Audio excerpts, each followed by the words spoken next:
Alright! Isang maganda at mapagpalang araw sa ating lahat mga kababayan, Luzon, Visayas at Mindanao. At sa mga sulok tayo ng ating mundo, sana ay nasa mabuti tayo, nakalagayan at walang sakit-sakit ang lahat. Ito po si Sir Ivan mga kababayan at welcome back dito sa ating YouTube channel. Okay, so mga kababayan ko, as usual, before tayo mag-start, i-welcome muna natin ang ating mga bagong viewers, mga subscribers at mga followers dito sa ating channel. Thank you so much na nagustuhan ninyo ang ating channel. At syempre, pasalamatan natin ang ating mga viewers na nag-like, also nag-shares ng ating mga vlogs at pasalamatan din natin ang ating mga viewers na hindi nag-skip ng ating mga commercials. At syempre, pasalamatan din natin ang ating mga viewers na nagpa-member ng ating channel memberships. Thank you so much! At syempre, i-shoutout natin ating mga pinalangga na mga legends, ang mga senior citizens. Hello po, kumusta ang lahat? And also, i-greet natin ng happy birthday ang lahat ng mga viewers na nag-birthday ngayong araw. Happy birthday! At syempre mga kababayan ko, hindi natin kakalimutan, i-acknowledge natin ang ating top 5 commenters, ang ating mga viewers na may maraming na i-comment dun sa baba sa ating comment section doon sa ating last vlog. At andyan sa ating listahan, ang nanguna po si Remy Newfield, si Risa Force. Meron siyang 40 na mga comments. Nandyan din si Ana Corduba, meron siyang 30 na mga comments. Tess Faraon, meron siyang 13 na mga comments. Nandyan din si Uzay Neti, meron siyang 28 na mga comments. And Phil Macabato, meron siyang 23, lahat na mga comments. Okay, so thank you so much. Okay, so mga kababayan ko, well, before tayo dadako doon sa mga mainit na mga issue, dito muna tayo sa balita mga kababayan ko that I think hindi nyo ito narinig sa ibang mga vlogger. Ano yan sa Ivan? Naalala nyo ba yung Lifeline Rate Program under ng 4Ps na kung saan kapag meron tayong bill 50 kilowatt-hour mga kababayan and below, yan ho ay discounted na. Wala kang babayaran dyan mga kababayan. Zero ho, wala kang babayaran. Naalala ba natin yan? Di ba yan po yung naibalita that is a week ago yata yon. And also, meron na pong nag-viral na isang bill ng Meralco mga kababayan at saka siya ay 4Ps. Di ba pinakita niya na zero talaga ang kanyang bill mga kababayan? As in literal ho na zero. Alam mo natin yung mga DDS magunggong yan kasi pag-aakala nila yun ay bluff lang. Yun lang ay isang edited video edited na document mga kababayan or bill, edited lang daw yun. Di ba? Dinira siya ng mga DDS kasi nga napahiya ang kanilang poon. Hindi kasi yan nangyari sa panahon ni Digong mga kababayan at ngayon lang nangyari sa panahon ni President BBM. Isipin nyo, zero ang kanyang bill mga kababayan at yun ho ay totoo. Literal, totoo mga kababayan. So yung nag-post nun, itong nagangalan na si Corazon Pokita, siya ay kinuyog ng mga DDS. Tapos sabi pa nila, di ba, yung mga DDS na sabi nila, edited daw, gawa-gawa lang daw yan na bill, hindi daw totoo. Pero pinakita ni Corazon Pokita na totoo talaga yung bill, hindi edited mga kababayan. Which is nakita natin na zero yung bill. So ngayon, may nag-comment doon na itong nagangalan na si Lisa de la Cruz Miguel mga kababayan sang DDS. Kasi nakita ko ang kanyang profile pic, merong palatandaan na siya ay isang DDS. Green, meron pa ganon-ganon, basta marami pa pang iba. Alam na ho natin kapag DDS, tangayan mga kababayan. At saka hindi nag-iisip. Sabi niya, natural, presidente siya, kaya approve agad ang panukala niya na libre kuryente sa mga 4Ps. Sabi niya mga kababayan, dahil daw ito si President BBM ay siya ay presidente, approve daw kaagad yung panukala na libre kuryente sa mga 4Ps. Libre kaagad, 'di ba? Gunggong talaga eh. Hindi nag-iisip mga kababayan na lahat po ng panukala, well actually, hindi yan batas mga kababayan. Hindi yan batas. Yung automatic na discounted ka na libre diyan sa Meralco or saan man na electricity company mga kababayan, kapag 50 kilowatt hour and below, automatic discounted. Hindi yan batas mga kababayan. Actually, yan ho ay pinasok sa Lifeline Rate Program ng 4Ps. Existing na ho yan, yung tungkol na programa sa 4Ps mga kababayan. Nandyan na ho yan, ipinasok lang kasi kaya ho ng budget mga kababayan. Diba? Hindi pa panukala kasi sinabi niya dito panukala daw. Alam natin kapag meron kang i-file na bill, kapag ikaw ho ay mambabatas mga kababayan, yan ho ay pagdidebatihan pa. After mo na mag-file ng panukala, 'di ba? House Bill 111 or 000 whatever na number. So after that, iyong i-present niyan doon sa plenaryo at saka yan po ay pagdidebatehan ng maraming mambabatas mga kababayan. Kahit presidente pa ang nag-file ng panukala at kapag hindi yan maprobahan ng ilan ho na mga mababatas, hindi talaga yan mapapasa mga kababayan. So nang nakita yan ng mga mambabatas ay maganda ang programa na yan, well, approve. Talagang majority yung boto nag-approve kaagad mga kababayan. Pero nandyan ho yan ipinasok sa 4-piece program. 'Di ba? Existing na ho yung 4-piece na program. So hindi sila nag-file, itong si Ma'am Lisa de la Cruz Miguel, hindi sila nag-file ng batas yan, kundi ipinasok lang sa Lifeline Rate Program. Sabi niya mga kababayan, bakit kung pwede lang daw hindi na dumaan sa pag-approve na ibang nasa itaas ang panukala ni Senator Marcoleta na libre kuryente sa lahat? Matagal na yan napatupad ni Senator Marcoleta daw. Gusto lang ni Senator Marcoleta makatulong sa marami kung diretsong tulong na sa kuryente, wala na yan mapunta sa korap. Yan 4-piece, mas malaki yan papunta daw sa korap mga kababayan. Okay? So sabi niya, kung hindi lang daw dadaan sa ilan ng mga mambabatas at hindi na dapat pag-uusapan yan, matagal na daw yan na-aproba mga kababayan. Matagal na daw yan naging batas na yan daw ay panukala ni Senator Marcoleta. O, di ba? Gonggong talaga eh. Alam nyo itong ganitong tao mga kababayan, hindi nagre-research to or hindi siguro to nanonood na mga legit na mga balita. Lagi lang itong nanonood doon sa balita ng mga DDS. Baka si Ivan, unang-una si Marcoleta, di ba ayaw niya sa 4-piece? Mga kababayan ko na member ng 4-piece, ngayon alam nyo na si Marcoleta ayaw niya sa 4-piece. Now you know. Kasi mismo niyang sinabi ng mga kababayan doon ho, 'di ba sa programa niya doon sa kanang mamamayan sa Net 25, mismo niyang sinabi doon kay Jane na ayaw niya sa 4-piece. Plano niyang tatanggalin ho ang 4-piece mga kababayan.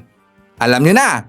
Ngayon, ang kanyang campaign promise na 2,000 pesos ang bill nyo sa kuryente, di ba automatic daw zero na, walang babayaran. Di ba yan po ang kanyang promise yan? Kaya nga di ba tinawag siya na Toke, na si Marcoleta, si Boy Toke. Kung merong Boy 10K, itong si Cayetano, meron ding Boy 2K, itong si Marcoleta.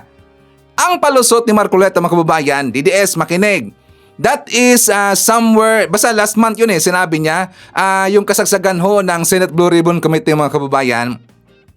Naalala ba natin yan? Di ba kasagsagan yan? Kasi siya ang chairman ng time na yon. So, nung time na yon, yan din ang time na sinabi niya doon sa kanang mamamayan na kung bakit hindi pa niya naihain ang panukala para gawing libre na yung 2,000 pesos na bill na yan. Hindi pa niya na-file ang panukala na yan. Plano pa lang niya. Tapos marami pa siyang sinabi mga kababayan. Di ba? Hindi niya na-file.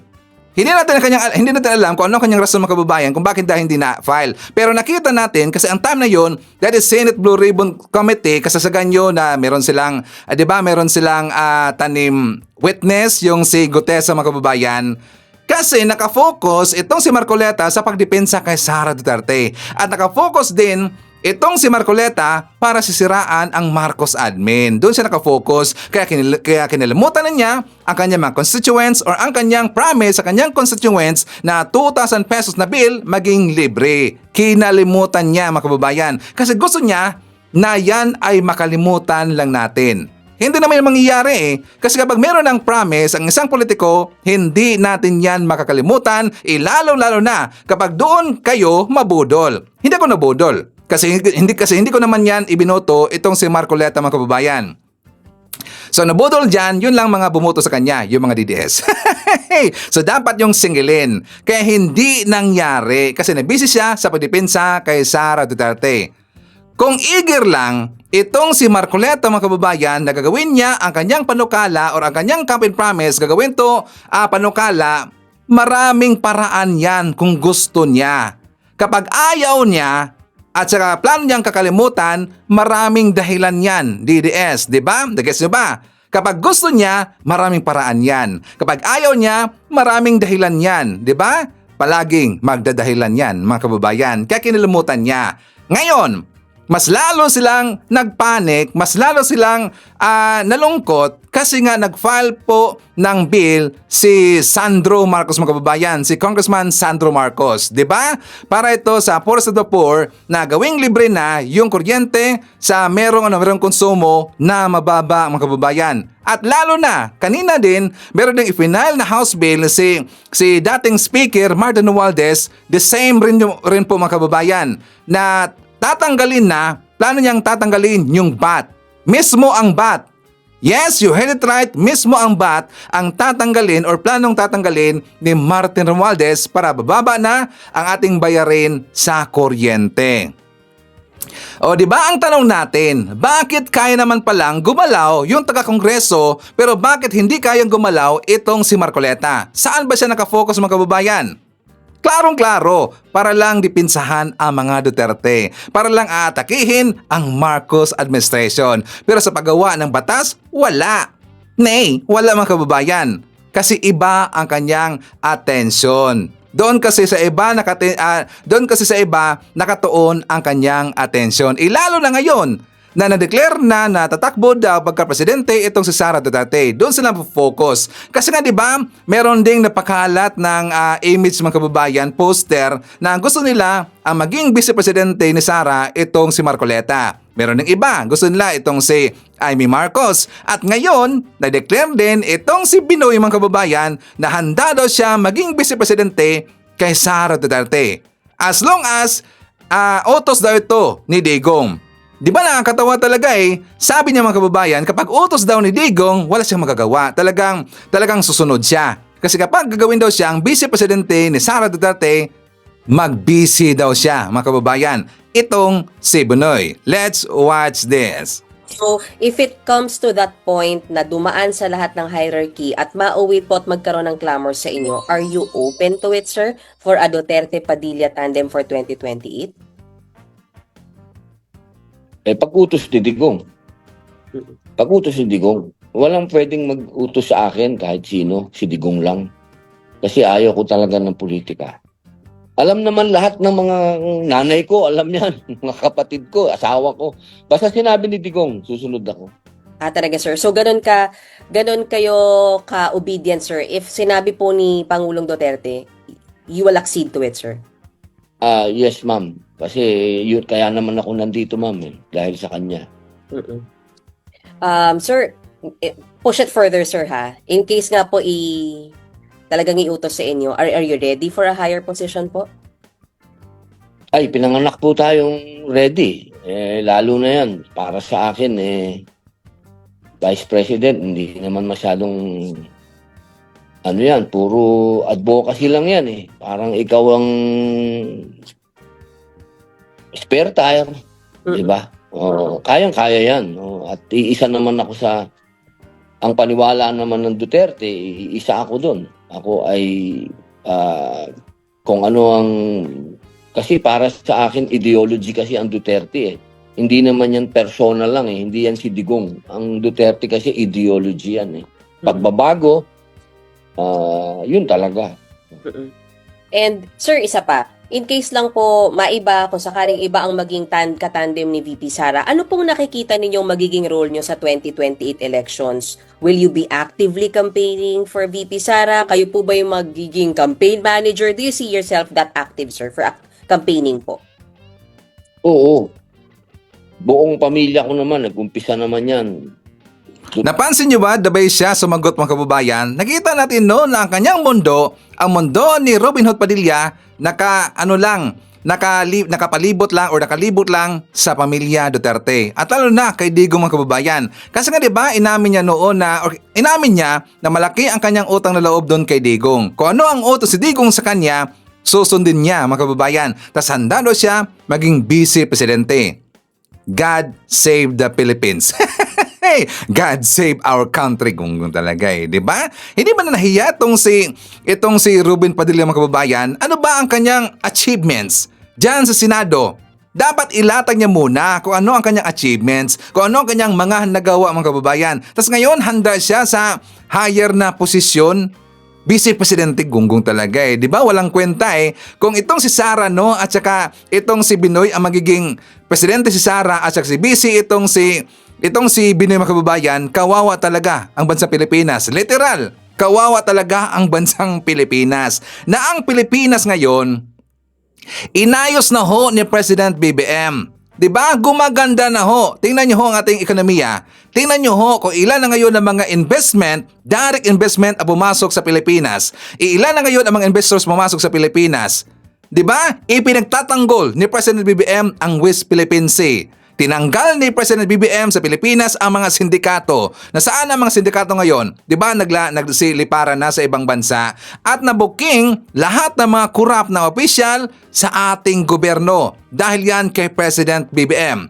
Isipin niyo na lang kapag magkabalik na itong pamilya Duterte kung itong si Sara maging presidente, itong si Binoy maging vice or si Amy Marcos o yung si Marcoleta, isipin niyo na lang kung ano ang mangyayari sa Pilipinas. Si Marcoleta pa nga lang, di ba tamad eh. Hindi naman siya gumawa ng batas eh. Wala mang kababayan. Kasi si Marcoleta, nakikita natin no, ang kanyang goal, parang ang kanyang direksyon sa pagiging senador para lang protektahan ang pamilya Duterte. Correct if I'm wrong? Mga DDS, correct me if I'm wrong. Di ba yan ang nakikita ko. Yan lang ang goal at saka yung ginagawa ngayon ni Marcoleta. Kitang-kita naman yan eh. Wala siyang ginagawa. Tapos ngayon gusto niya maging vice presidente mga kababayan. So babalik na naman tayo noon or babalik na naman tayo doon sa Planet Syndicate ang bansang Pilipinas. Babalik na naman tayo doon. Kawawa ang bansang Pilipinas. Ngayon umaangat na. Unti-unti nang umaangat ang bansang Pilipinas. Tapos babalik na naman tayo sa pagkakalugmok mga kababayan. Kita niyo naman. 'Di ba? Kita niyo naman ang pagkatao ni Sara Duterte. Kaya dapat tayong maging smart, maging matalino sa pagpili ng ating magiging leader sa ating bansa, mga kababayan. Okay? So ngayon, forward tayo. Pag-uusapan muna natin itong bagong NBI Director na si Attorney Melvin Katibag, mga kababayan. Di ba kahapon, nabalita lang. Pero ngayon, mga kababayan, ganap na ho. Siya na po ay ganap na isang NBI Director. Kasi 1 hour ago, mga kababayan, siya po ay nanumpa sa harap ni ES Ralph Recto. Kasi nga 'di ba si Ralph Recto na yung executive secretary mga kababayan. Kasi noon 'di ba si ES Bersamin. Ngayon si Recto na. Baka hindi alam ng ibang mga kababayan. So siya po ay nanumpa kanina hour ago doon kay ES Ralph Recto. So ganap na NBI Director itong si Attorney Katibag. Itong si Harry Roque mga kababayan, 'di ba na insecure. Kasi nga 'di ba si Attorney Katibag dati siyang PDP laban at saka siya rin ang nag-file ng disbarment case or complaint doon kay Harry Roque. Siya mga kababayan, isipin nyo dating PDP laban, tas ngayon kanyang pinailan ng disbarment case itong si Harry Roque. Si Harry Roque mga kababayan siyempre rumisbak din na ito daw pagkalas sa grupo sa mga DDS ito ni Attorney Milben, ito daw ang kanyang reward. Gagawin siya na NBI Director mga kababayan. Di ba yan ang sabi ni Harry Roque kahapon sa kanyang post doon sa kanyang Facebook account? Reward daw ito ni Melvin Katibag. Ngayon, sila ay nagpanik. Bakit? Kasi alam na ni Melvin or Tony Melvin ang galawan ng mga DDS. Tingnan nyo ang timing mga kababayan. Di ba? Ipinasok na ngayon si Attorney Melvin. So yari itong mga DDS. Si Attorney Magno kasi mga kababayan, di ba yung dating NBI Director, may paka-soft talaga eh. Parang parang hindi siya masyadong madiin lalo na sa oposisyon. Lalo na doon sa kabilang kampo, sa mga DDS. Hindi siya ganoon ka diin mga kababayan. At saka maraming nagtatanong, si Ivan, dahil ba kay Jack Arguta kaya pinalitan itong si Attorney Magno, yung dating NBI Director? I don't think so mga kababayan, pero isa din ako sa nag-forward doon ng video sa PCO na tungkol dito kay Attorney Magno. Kasi nga 'di ba doon sa video na pinakita ko last time tungkol kay Jack Arguta mga kababayan, 'di ba parang tila ipinakita niya doon na parang ginugood time niya lang itong si Attorney Magno, 'di ba? Walang problema, no problem daw, okay lang daw. So pinagmukha doon ni Jack Arguta na parang pinatawad ng taga-NBI itong si Jack Arguta at wala ng planong ituloy ang kaso sa kanya.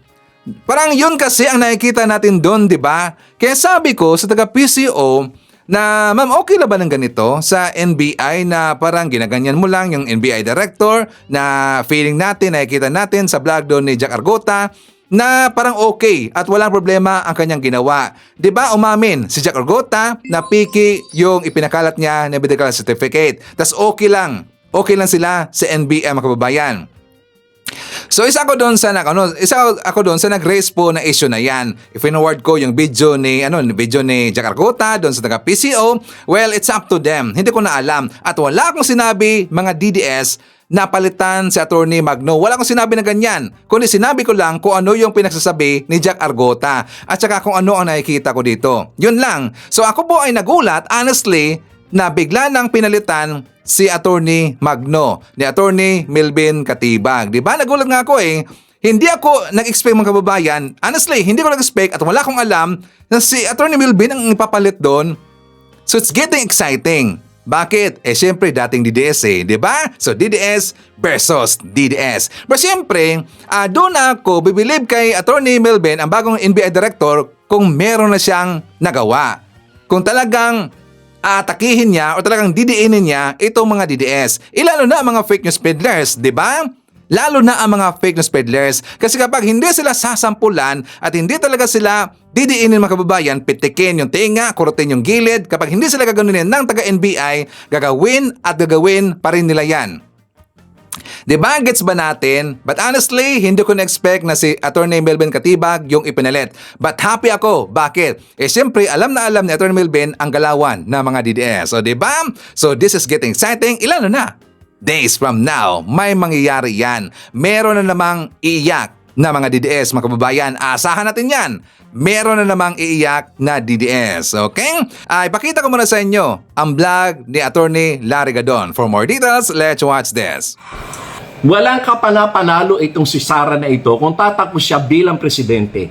Bakit noong 2022 ay hindi siya tumakbong presidente sa kabila ng pamimilit sa kanya ng tatay niya at sa kabila nung kakasigaw, lumawit na yung dila ng Run Sara Run movement ni Vivian Velez at mga kasama nito. Pero hindi talaga siya tumakbong presidente. Alam niyo ba kung bakit? Kasi nagpa-survey noon ang Malacanang noong 2021, latter part of 2021, nagpa-survey ang Malacanang at hindi nila ginamit itong Pulse Asia o SWS. Ang ginamit nila sa survey ay itong kanilang mga congressman na panig sa kanila at pinag-survey sila, yung tinatawag na internal survey sa kanilang mga distrito. At doon ay nalaman ko ang naging resulta sapagkat marami mga congressman dyan na mga kaibigan ko rin. At pinarating nila sa akin ang magandang balita na doon sa kanilang internal survey na inutos ng Malacanang ay ang number 1 ay si BBM at ang number 2 ay si Leni. Ang number 3 ay si Isko. Pang-4 lang si Sara.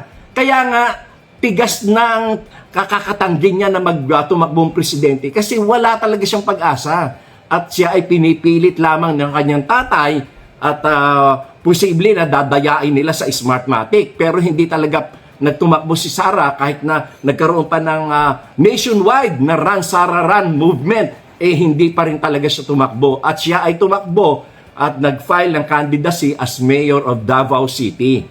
Kaya lang, merong mga kaibigan at meron talagang isang close family friend at lawyer din na nakipag-usap kay Sara. Ang sinabi sa kanya, sikat ka lang ngayon kasi anak ka ng presidente. Pero pag hindi na presidente ang tatay mo, you can no longer go back to national politics. Kaya ang tamang gawin mo, tumakbo ka bilang vice president ni BBM para halos wala kang gastos, sure kang panalo. Kaya yun ang nangyari. Nagkaroon ng arrangement na ang naging tulay nito ay walang iba kundi sila Governor Gwen Garcia, si former President GMA at si former Speaker Martin Romualdez at yan ay nabuo yung pagkatakbo niya bilang Vice President. Pero kung si Sara lang, wala talaga siyang panalo.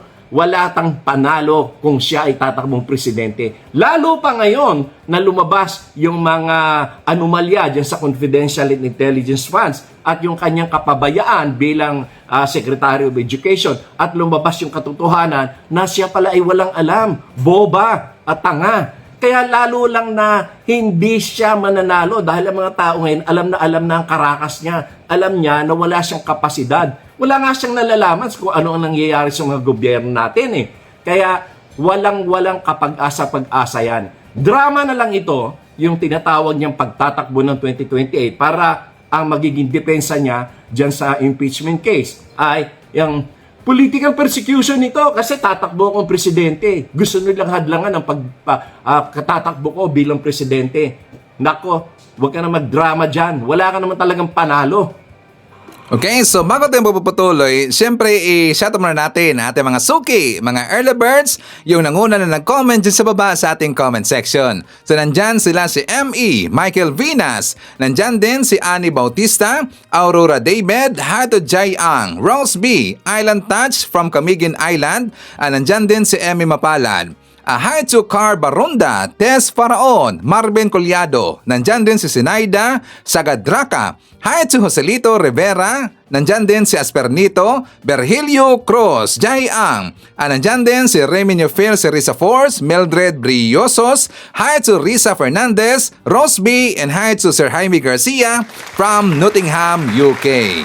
Okay, mga kababayan ko, maraming natatanong paano na lang daw itong si Baba, itong si Amy Marcos mga kababayan, ipapalitan daw ito ni Binoy, ni Robin Padilla or ni Marcoleta mga kababayan.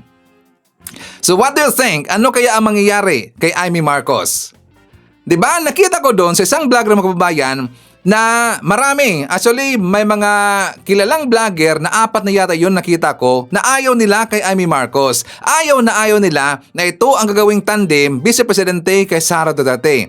So walang susuporta dito kay Amy sa side ng mga DDS. Nakita ko maraming nag-vlog niyan mga kababayan. So ayaw nila. Kaya ipinasok itong si Marcoleta at saka itong si Binoy mga kababayan. Ipinasok nila. Pero nakita ko sa interview kahapon kay Amy Marcos mga kababayan na eager siya na maging katandem kay Sara Duterte. Kasi 'di ba ayon sa kanya ni Amy mga kababayan na saan man kahit daw anong gagawin, tandem pa rin daw sila ni Sara Duterte. Kasi nga magkasama na daw sila noon pa mga kababayan. Kung saan uupo, saan lalakad, saan tatayo daw, saan tutulog, patin tulog. Saan daw pupunta ito sa Sara, magkatandem na daw sila ni Amy Marcos. Ibig sabihin, nag-asa itong si Amy na gagawing Vice Presidente ni Sara Duterte. Malamang sa malamang, merong agreement itong dalawa. Di ba nakikita naman natin yan eh. Ibig sabihin, merong napag-uusapan itong si Sara at saka itong si Amy. Kasi nga, parang sure na itong si Amy na maging busy kay Sara Duterte. So nag-asa ito. Malamang sa malamang, masasaktan itong si Amy kapag hindi siya kukunin na Vice Presidente ni Sara Duterte. At malaking posibilidad kapag nangyari yan, hindi siya kukunin na Vice Presidente ni Sara, babaliktad itong si Amy mga kababayan. Asahan natin yan. Yan ang aking nakikita. Malamang sa malamang, hindi malayo, babaliktad yan si Amy kapag hindi siya kukunin na Vice Presidente ni Sara Duterte. So malamang maitsapwera itong si Binoy at saka itong si Marcoleta. So ngayon, ipapakita ko sa inyo itong banat ni Jam Magno. For more details, let's watch this. Her announcing that she wants to run for president isn't for you. Let me repeat. Her announcing that she wants to run for president this 2028 is not for the Filipino people. It is for the congressmen that are about to impeach her. It is simply a test to see where she stands. If the support is strong in Congress, she's going to be confident enough to say that she ran away with being a brat again. That she can just run for president, ask for a promotion, even without putting in the work as vice president. You expect me to support somebody who wants a promotion even without doing the work? You expect me to support somebody who I know doesn't have enough credentials or achievements to even be any better than where she is now. The one thing that she should be sorry about is the fact that she is more of a brat than she is a public servant, or the fact that she is the reason her father is rotting in the ICC. She should be sorry about the fact that she is ashamed to her own father's legacy, that she is the reason that his legacy will be destroyed. Because imagine, she is supposed to be the better version of her father, but what she is a brattier, more stupid version. All that she got from her father is his family name. She did not get his abilities. She did not get his prowess. She did not get his intelligence. Maugani, apelido ra gyud. So for you to say that, oh, you're so excited because she announced that she wants to be president in 2028, it's not for you. It's not for the Filipino people. She says that she offers her life. Bull fucking shit. It is as fake as whoever believes in her. Because if you really give your life to the Filipino people, you will not do anything to jeopardize the country as it is. You will not do anything to jeopardize the Filipino people in general. But what you are doing is that you are creating chaos so that you will distract people from the things that you need to be accountable about. So when you said that you want to run for president, see, at least the truth is finally out. Diba all these years you were telling people it was Martin Romualdez who wanted to do that? After all, it was just you. That's why you lied about Martin Romualdez so early. Because you knew that if you didn't do that, people will soon realize that you really are nothing. You're not smart enough, you're not capable enough, and honestly, it is proof that you can't even say anything coherent if you didn't read it from a piece of paper. And again, I'm being calm because I'm being honest. And yes, the truth hurts because it's the truth. The Filipino people deserve a president who's actually working. And again, you were elected vice president because you will soon be president. But your tenure as vice president is marred by the fact that you cannot explain some of the things that you are doing. You don't even know how to do your job. You were given a job, but you didn't do it well. And not just not doing it well, you were a nuisance even if you were supposed to be just a spare tire. Because you cannot wait your turn.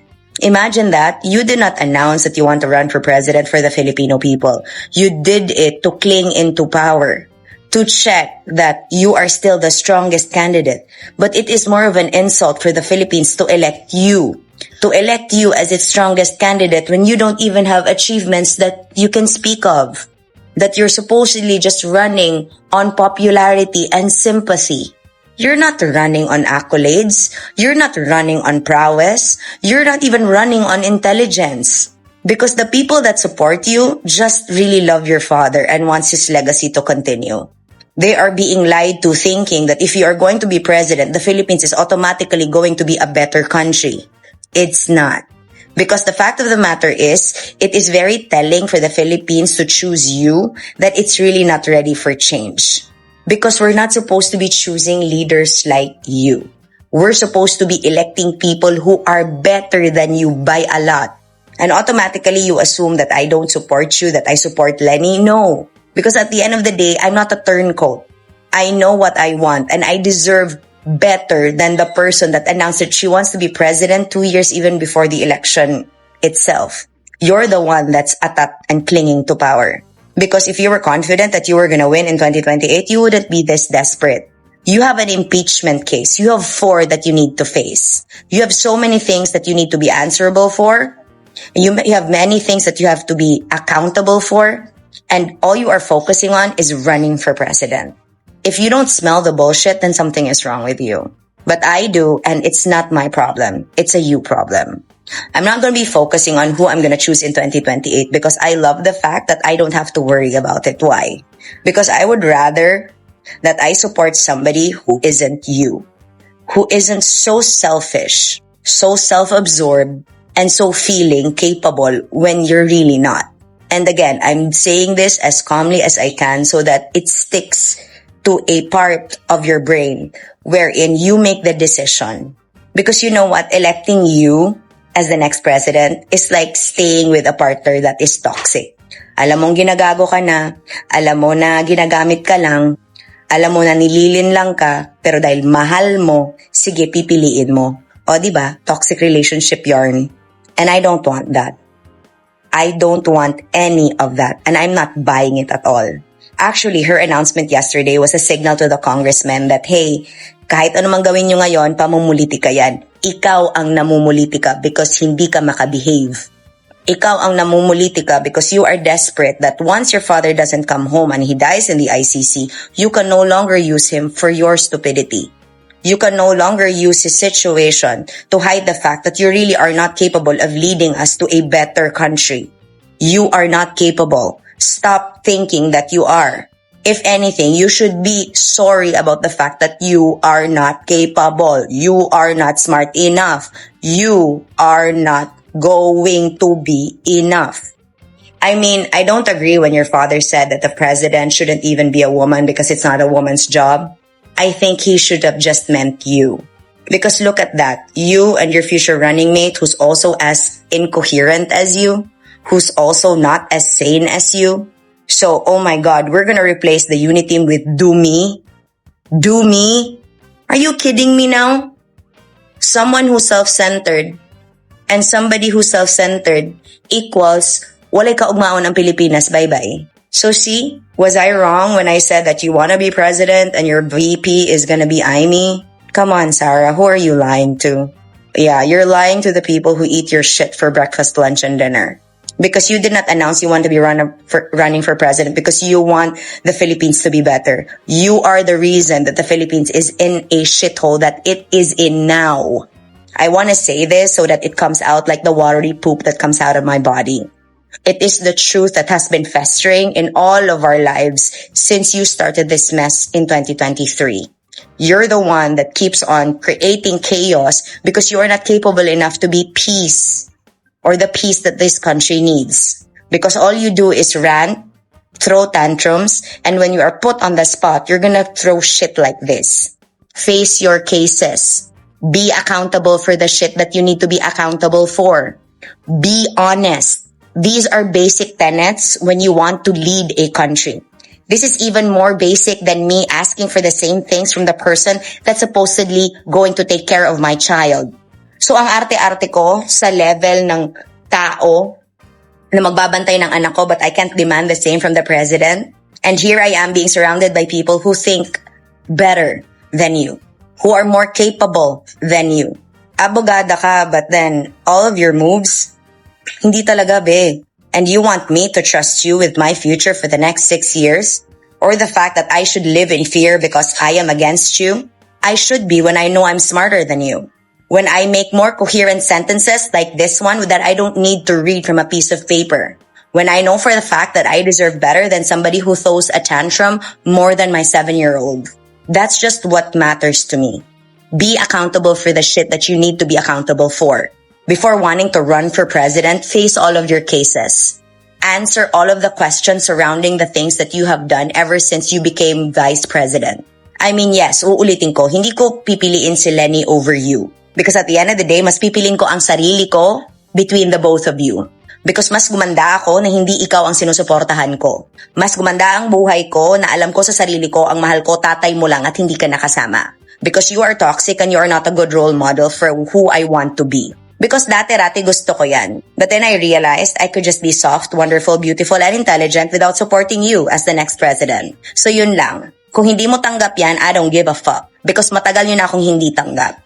So yun lang. Ingat. Mwah. And I really don't want you to run for president. I mean, who gives a fuck really? Ginusto mo yan kasi makapal ang mukha mo. Yun lang. Oh, di ba? Wasak si Sara Duterte. Ayaw na ayaw talaga nun ni Jamagno dito kay Sara, mga kababayan, na kahit makadigong itong si Jamagno. Well, nakita naman natin talagang loyal na loyal siya. Nandun pa rin ang kanyang suporta kay Digong. Pero wala sa anak, mga kababayan, or wala sa mga anak. Ilano na kay Sara Duterte. Kasi nakikita din ni Jamagno na hindi talaga capable na maging presidente itong si Sara Duterte. Wala talaga eh. Hindi siya president material, mga kababayan. Ito si Sara, qualifications, wala eh. Kung nandyan pa lang itong si late Senator Miriam Defensor, kahit sino na lang gunggong ang tatakbo pagka-presidente. Sinong gunggong? Siyempre kasama ito si Sara, mga kababayan. kasama si Sara sa mga gonggong. Mga kababayan ko, this coming next Friday ay nandyan si Sir Ivan sa Cebu City kasi meron tayong ka-meeting. Sino ang ka-meeting mo, Sir Ivan? Syempre, official din. Hindi ko lang babagitin, iba kasi magalit, mas lalong magalit sa kanya yung mga DDS. You know what I mean? Mas lalong magalit sa kanya ang mga DDS. Kasi nga diba, galit na galit na sa kanya ang mga DDS mga kababayan. Kasi nga, alam na natin, ay ko lang babagitin, may ka-meeting si Sir Ivan. So this coming next Friday, nandyan si Sir Ivan sa Cebu City. Okay? So anyways mga kababayan ko, syempre ipapakita rin natin dito ang mga lakad ni President BBM para hindi bulag ang mga DDS. Kasi sasabihin na naman nila nasaan na si President BBM, ano na naman ang kanyang tinatrabaho, or nasaan, nagtrabaho ba or hindi. Ipapakita natin sa kanila na busy-busy ho ang ating presidente at ito ang ating ebidensya. Patuloy na tinututukan ng Administrasyong Marcos Jr. ang sektor ng edukasyon. Kahapon, pinangunahan ni Pangulong Ferdinand R. Marcos Jr. ang panunumpa ng nasa halos 2,000 guro na na-promote sa tulong ng Expanded Career Progression System. 38 taon na nagturo si Lucia bilang Teacher 1. Aminado siya na hindi naging madali ang kanyang kagustuhan na umangat ang kanyang ranggo bilang guro. Dati po yung naging substitute teacher, provisional, tapos teacher 1 po. Isa lang si Lucia sa libu-libong mga guro sa bansa ang may kaparehong hinaing sa promosyon. Kaya alinsunod sa pangako ni Pangulong Ferdinand R. Marcos Jr. na walang guro ang magre-retire na Teacher 1 lang, siya mismo ang nanguna sa mass oath-taking ng 1,991 na newly promoted na guro as school heads mula Bulacan at Pampanga. Kabilang sa mga na-promote ang mga guro mula Teacher 2 patungong Teacher 7, Master Teacher 1 na naging Master Teacher 3, at mga School Principal 1 na na-promote bilang Principal 4. Sa loob ng matagal na panahon, meron sa inyo ang nawalan na ng pag-asa na mapopromote pa. Dahil sa dami ng responsibilidad sa paaralan, sa komunidad, sa pamilya, nawalan na kayo ng oras na makuha ang mga requirement para sa promotion o di kaya ay wala nang aakitan pa sa inyong organisasyon. Inakala ninyo marahil na magre-retire kayong hindi nakakatikim ng ma-promote. Hindi ako papayag na hindi masuklian ang inyong sakripisyo. Bahagi ang promosyong ito ng mga guro ng pagpapatupad ng Republic Act 1228 o ang Career Progression for Public School Teachers and School Leaders Act, na ayon sa Pangulo ay paraan para tugunan ang matagal ng pagkaantala sa promosyon ng mga guro at kilalanin ang kanilang professional growth, gayon din ang haba ng kanilang dedikasyon sa trabaho. I have always believed that the true measure of a nation's progress is the kind of future that we prepare for our youth. Policies and programs set the direction, but it is through you, our teachers, that these aspirations take root and grow. In this age, many of our challenges require discipline, honesty, empathy, values first learned at home and strengthened in your classrooms through your example.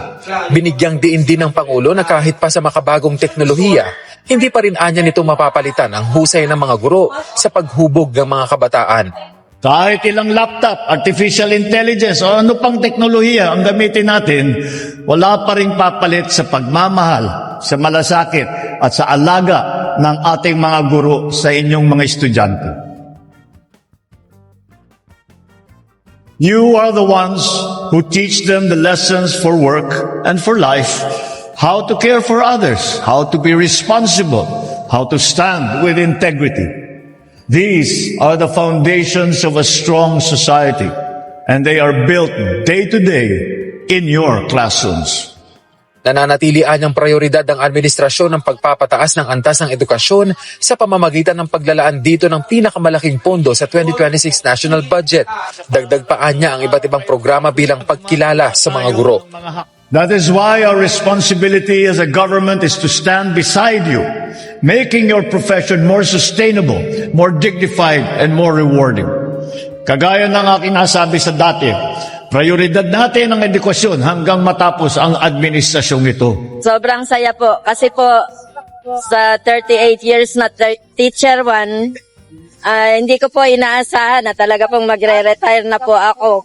Bigla po na nabanggit po ni President na wala pong magre-retire ng Teacher 1. Makakatulong po ito ng malaki kasi po yung may nag-aaral pa po ako na isang anak. Malaking tulong din po yun sa aming pamilya. Sa ngayon, nasa 16,000 na guro na ang napromote sa ilalim ng ECP system at nasa 40,000 application ang kasalukuyang under review. Sa pangunguna mismo ni Pangulong Ferdinand R. Marcos Jr. ang isang paaralan sa San Jose del Monte, Bulacan. Dito naghatid ng serbisyo medikal ang programa. Layon kasi ng pamahalaang matiyak na mas malusog at mas handa sa pagkatuto at pagtuturo ang mga estudyante.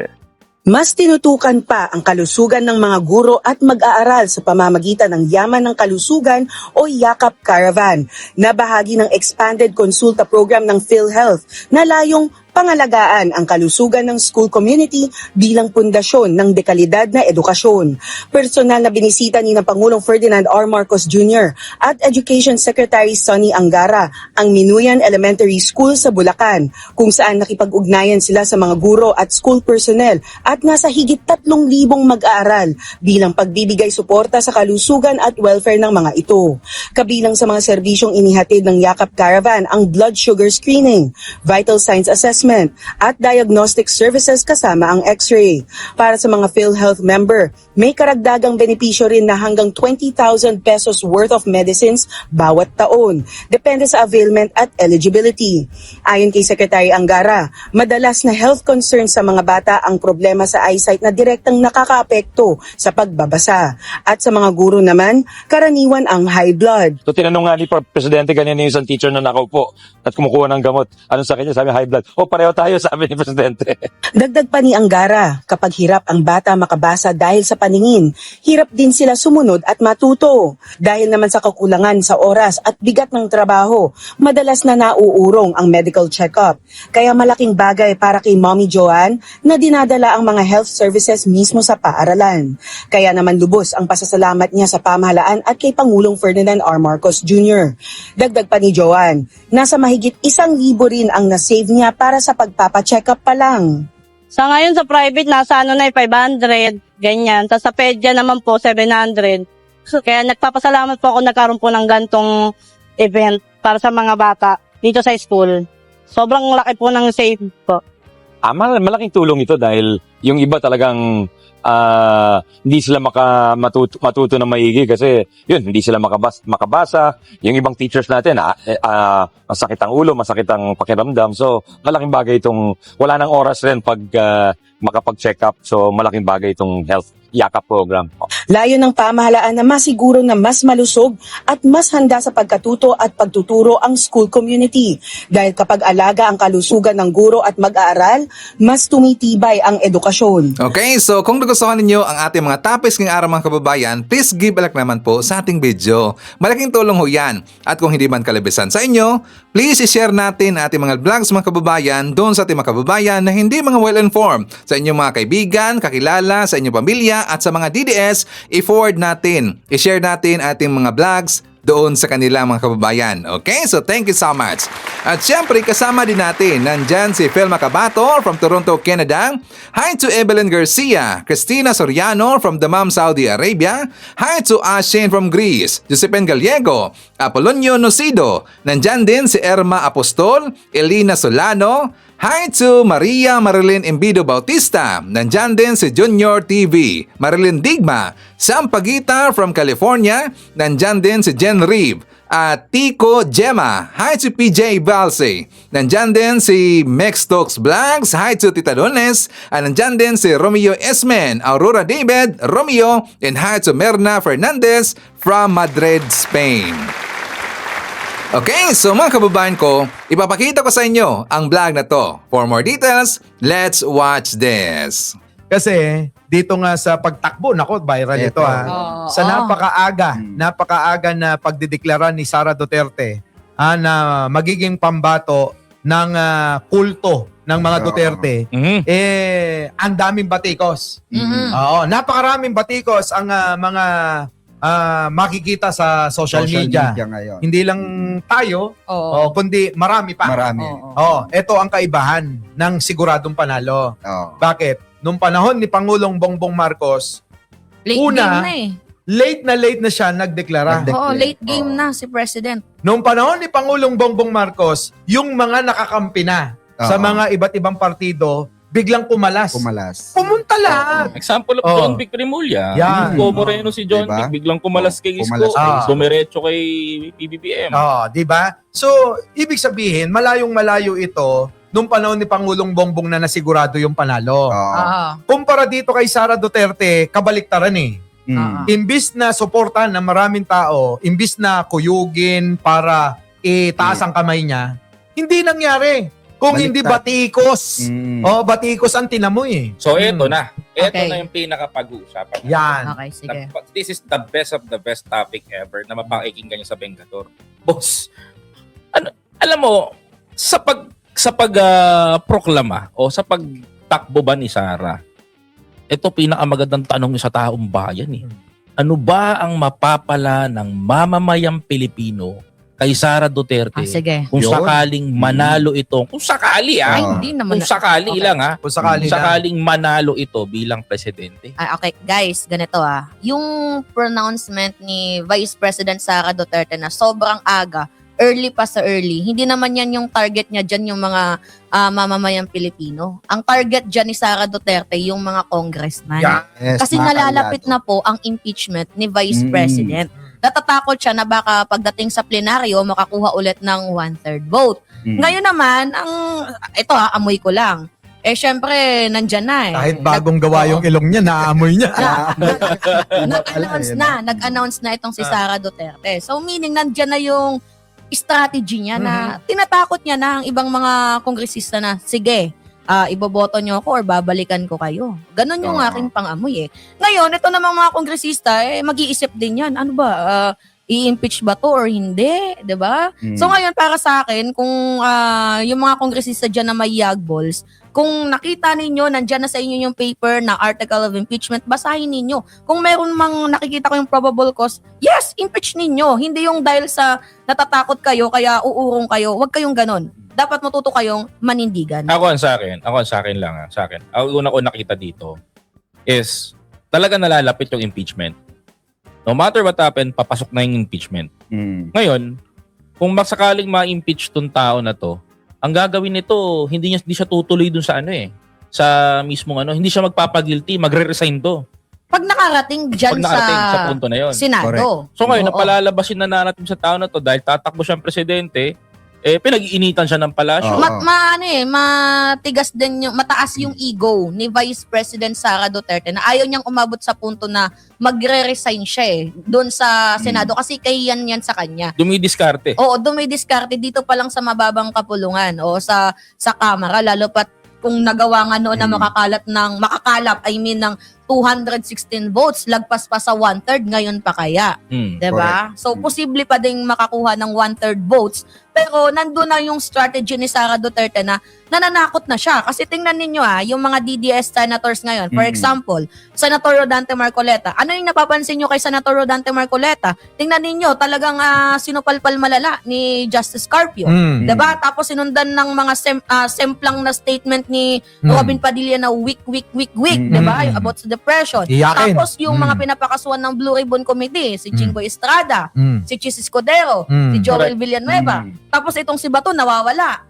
Si Bongo naman medyo parang Magtatago na. So medyo tagilid. Oo, tagilid ngayon yung mga DDS senators. So si Sara Duterte nagbibigay ng hope sa kanyang mga fellow followers, especially na nga po itong si former President Duterte ay magkakaroon na nga po ng hearing sa confirmation of charges Ilang nga tulog po sa, na lang. sa International Criminal Court. Ngayon, itong si Sara Duterte, kailangan niyang magbigay ng light Kumbaga sa mga itaas niya yung high moral ng mga kasama niya. Tingnan ninyo, may survey na lumabas. Sabi sa survey, si Sara Duterte nangunguna sa SWS.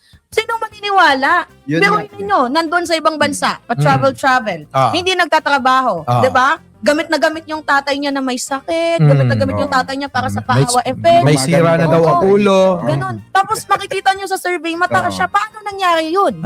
Diba? Oh.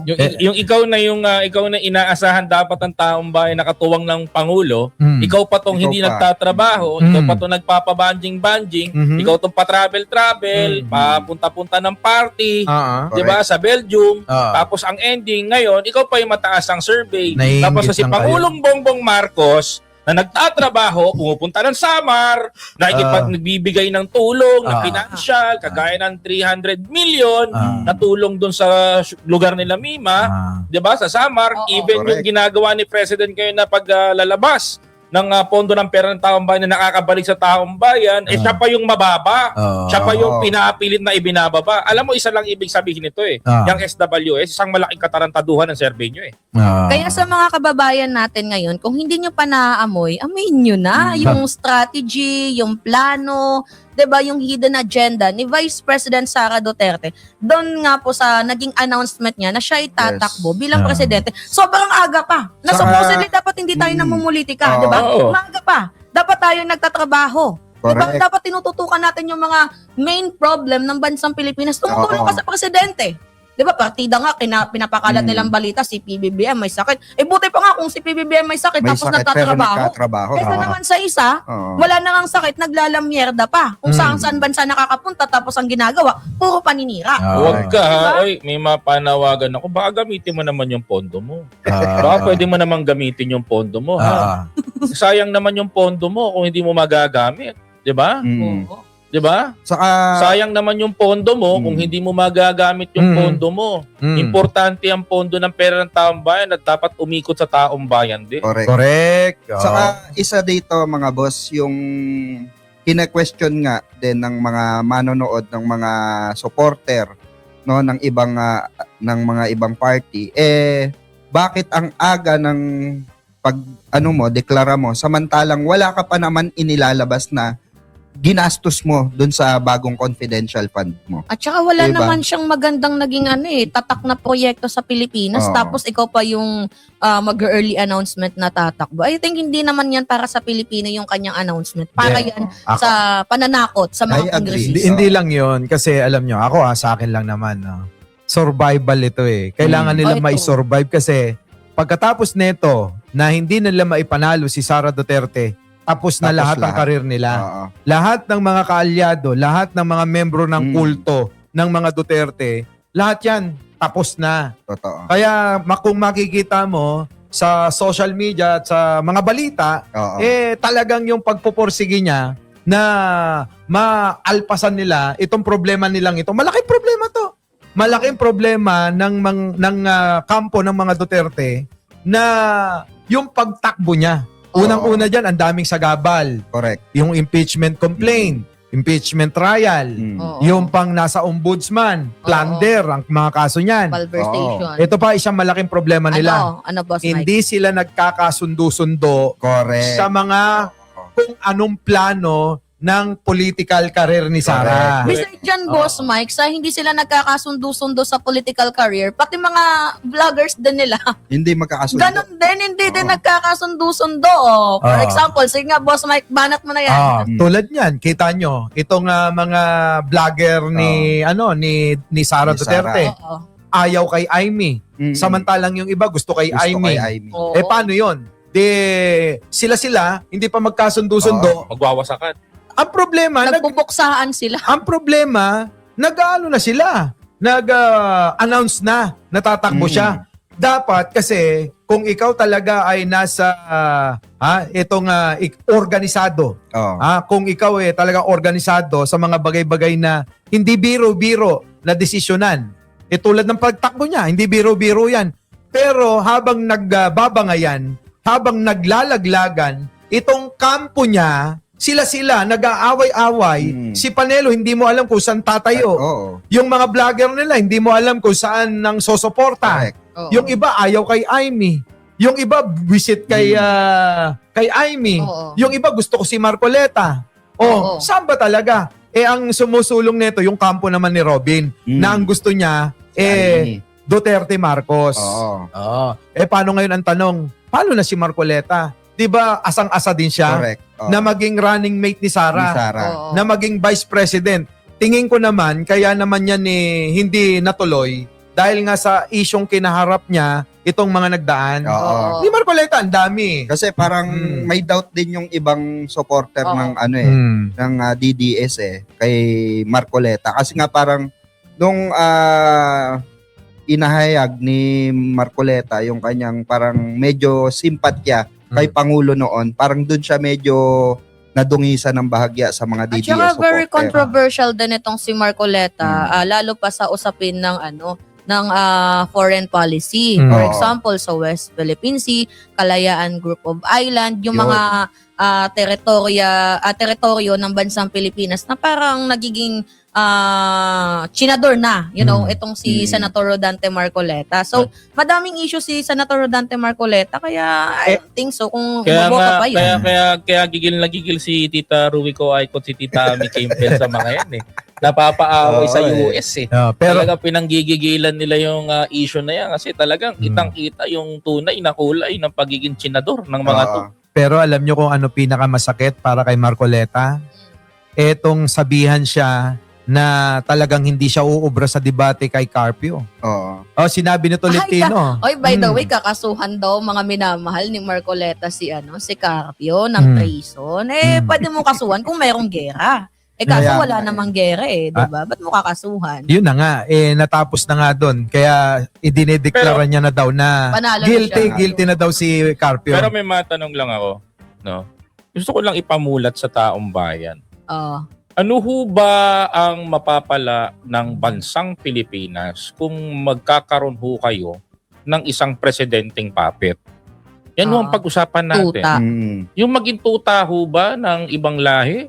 O yung sunod-sunuran na hindi kayang ipaglaban ng ating karapatan sa West Philippine Sea?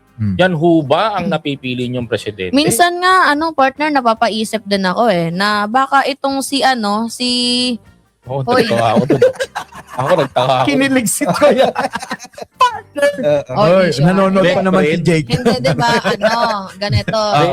Nawala tuloy, nawala. Madali lang. Minsan kasi, Partner, best. hindi, minsan kasi napapaisip ako tungkol nga po dito sa ginawa ni Senator Rodante Marcoleta. What if may connection to doon sa gentleman's agreement ni former President Rodrigo Roa Duterte, di ba? Ito nga kasi, ang problema kay Marcoleta, halatado, obvious na obvious. kasi. Na tila ba si Marcoleta nagiging spokesperson ng China. Kaya ang mga tao, hindi naman bobo. Kaya yan, makikita mo, ginagawa siyang aso. Kaya nga. Kulang na lang nga, sabunutan siya. Diba? Ayan yung nasa Kaya, social media. Hindi rin natin masisi, mga boss, yung saloobin ng taong bayan regarding sa mga pinagagagawa niya, especially dun sa sinabi niyang i-turn over na sa China yung Kalayaan Group of Islands, diba? Hindi naman daw sakop na ng hindi EEC. naman daw atin.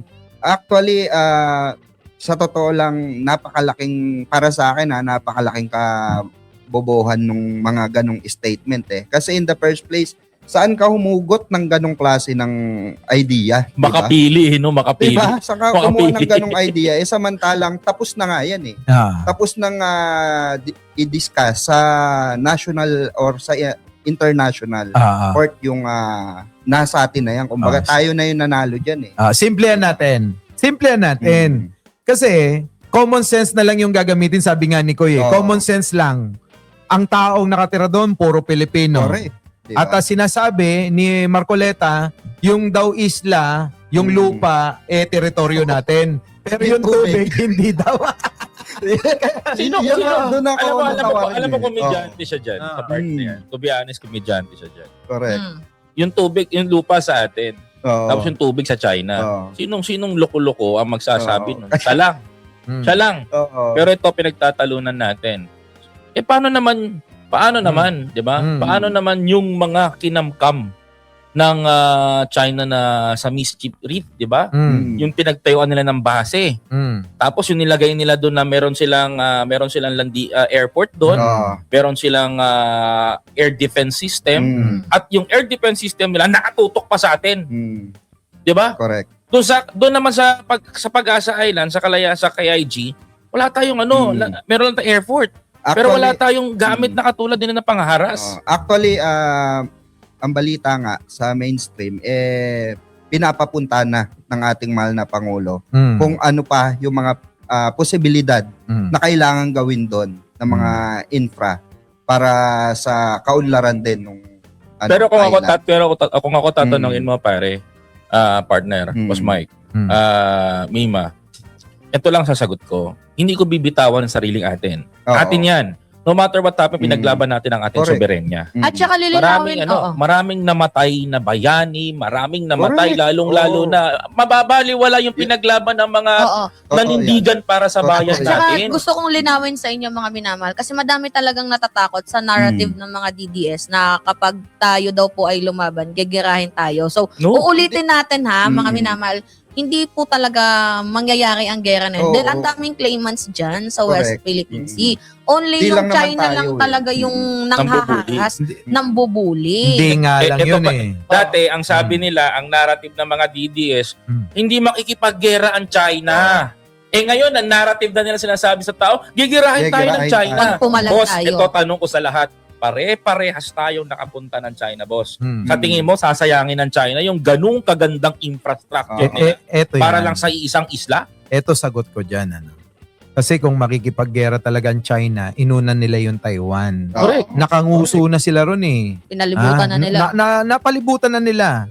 Pero magtataka ka, bakit iniwan pa nila? Oo. So ibig sabihin, meron din silang pinangingilagan. Correct. Oo. Meron din silang kinakatakutan. Kaya kung totoo, Straight to the point. Diretso natin tayo. Pinangingilagan ng China makalaban ng US. Hindi lang, Hindi nila kakayanin. Hindi lang US kasi dahil maraming kaalyado ang Amerika, nandiyan dyan ang South Korea, nandiyan din ang Japan, at syempre Taiwan, Pilipinas, Australia, marami pang iba. NATO. So ngayon, dahil sa dami na niyan, ang inaasahan pa nila yung Russia na busy-busy naman sa Ukraine. Oo. So, yung resources sa panggera ng Russia naubos na doon sa Ukraine. Kaya mahihirapan sila. Malamang sila na lang yan. Correct. Kaya actually nga, Boss Mike, no, meron ngang bagong panakot ang Ano? China ngayon. Ang OFW naman. Kasi naglabas ng statement yung Chinese dito sa ambassador. Oo, na sabi baka may posibilidad daw na maapektuhan itong mga OFW na nagtatrabaho sa China at sa Hong Kong at sa Macau. kung saan pa. Oo. So ngayon, ang sabi nga ng ating mga kababayan Pilipino, especially yung mga nagtatrabaho ron, okay lang naman sa kanila If ever na kung yun naman ang desisyon ng China maapektuhan yung kanilang trabaho, pwede naman silang pumunta sa ibang bansa. Pero ang punto diyan, Boss Mike at Boss Koy, Mima, ang punto diyan, kaya ba ng China na walang mga OFW?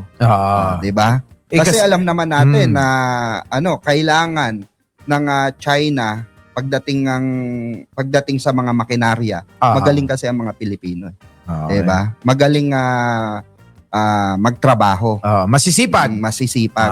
May kilos talaga. Oo. Mostly na napansin ko dyan, hindi naman parte ng China and Taiwan.